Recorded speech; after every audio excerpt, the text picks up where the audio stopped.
Cordiales saludos.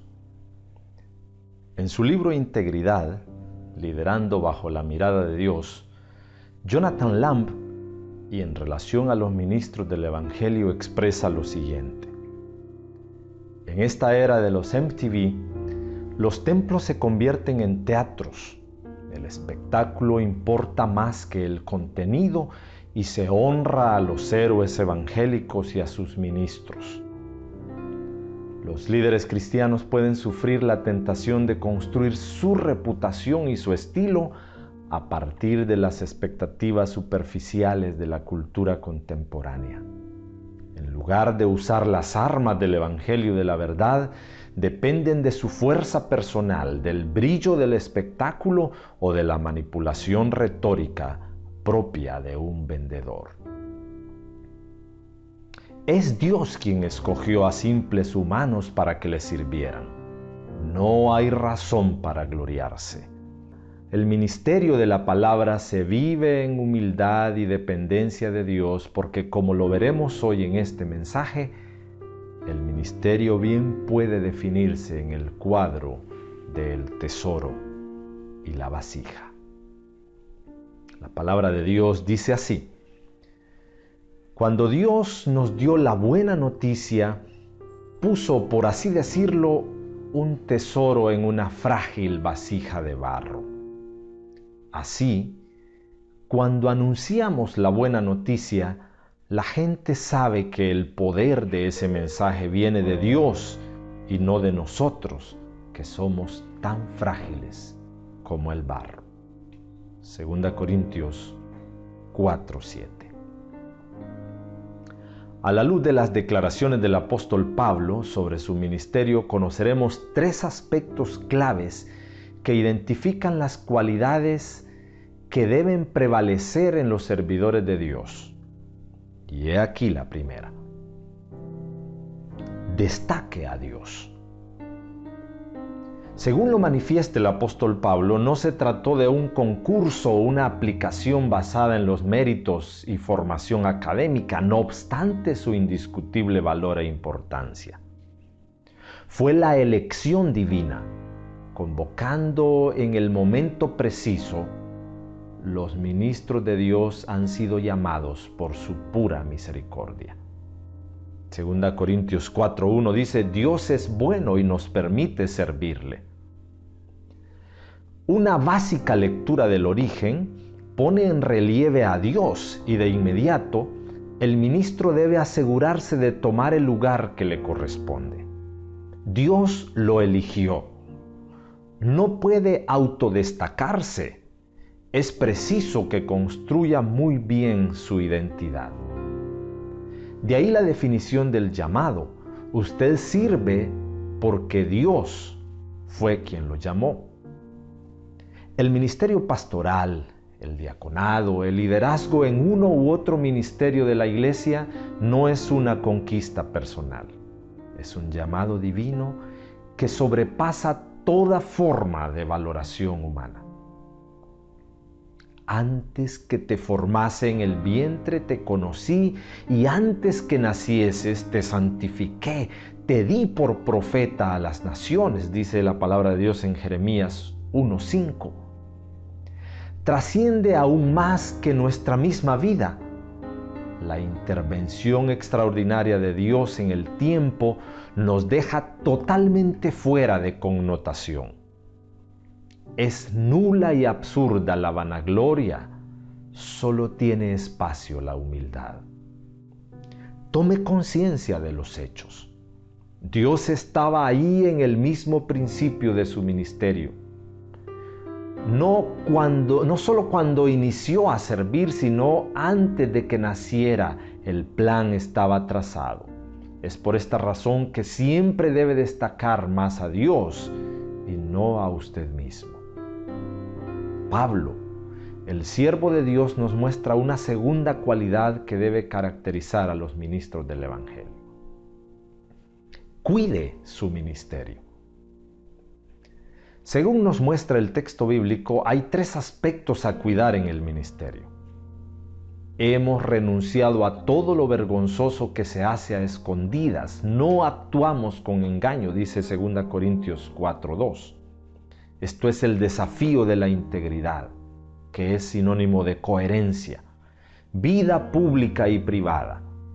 Lo que predicamos y lo que vivimos. Un ministerio completamente transparente. Probablemente es este uno de los aspectos más delicados en vista de la autoridad que ostenta el ministro. No siempre están dispuestos a rendir cuentas y cuán fácil es desorientarse y descuidar un asunto tan vital. La coherencia no solo es atributo moral para que la gente crea, algo que es bueno y necesario, pero lo crucial es que Dios no puede ser burlado. Basta solamente el intento y más temprano que tarde perderá la bendición aquel ministro que no predique y actúe con integridad. Los pastores enfrentamos la tentación en algún momento de aprovechar nuestro cargo para manipular a otros, de presentar solo parte de la verdad, de dar discursos sobre la convicción y la conducta cristiana, aunque nuestra vida no sea coherente con lo que predicamos, sigue diciendo Jonathan Lamb en su libro. El segundo aspecto a cuidar es la fidelidad al mensaje. Pablo se declara comprometido con la presentación directa, clara y fiel de la Escritura. No obstante, la cultura evangélica de lo informal, de lo improvisado, sumado a esto los paradigmas sociales que modelan de forma inconsciente la manera de pensar, es improrrogable predicar la palabra de Dios seriamente. Implica temor a Dios y respeto a la autoridad de la palabra de Él, pero además es una preparación responsable. La inspiración, la buena motivación no nos exime de la laboriosidad intelectual, por supuesto, en sana dependencia del Espíritu Santo. El tercer asunto que se debe cuidar en el ministerio es la humildad, no a la autopromoción. 2 Corintios 4:5 sigue diciendo Pablo, no nos predicamos a nosotros mismos. El riesgo fatal de los cultos personalistas y la obsesiva promoción personal son un riesgo. No es una pieza de oratoria bien elaborada, no un sitio de falso honor levantado hacia la imagen de un hombre o una mujer. Es el contenido, no es la vasija, es el tesoro que hay dentro lo que se destaca.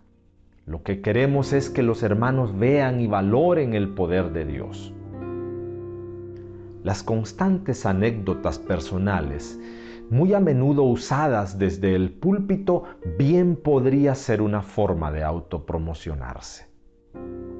La centralidad del mensaje tiene un solo personaje. Ese es Jesucristo.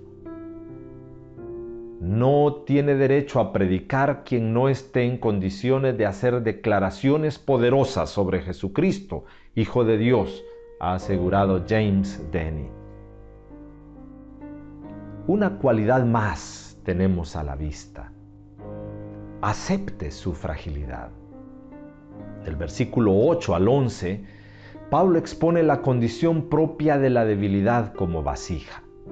Situaciones terribles, adversidades agobian su vida como persona y qué hacer frente a eso. Son las señales más claras y evidentes de que somos vasijas de barro. Tenemos derecho a reconocerlo y si nos quebramos, el supremo alfarero nos recibe y nos restaura. Ahora bien, ¿es débil el líder? ¿Es frágil un pastor, un misionero, un siervo? ¿Puede sanar el que está herido? ¿Pudo el rey morir en una cruz? Por supuesto que desde la perspectiva humana y el sistema mundanal, jamás, nunca eso podría ser posible, pero aquí en el reino de Dios es precisamente así como se autentica el ministerio, aceptando lo inevitable, lo real y seguro. no la imagen triunfalista, sino el cuadro vivo de la humanidad en su reflejo de sencillez y vulnerabilidad. El ministro no posee perfil de héroe. Es en la debilidad que se perfecciona el poder de Dios. Es la figura socialmente no privilegiada, pero dignificada por Dios. La debilidad produce dependencia. Mucho bien nos hace reconocer y acudir a la fuente única de sustento.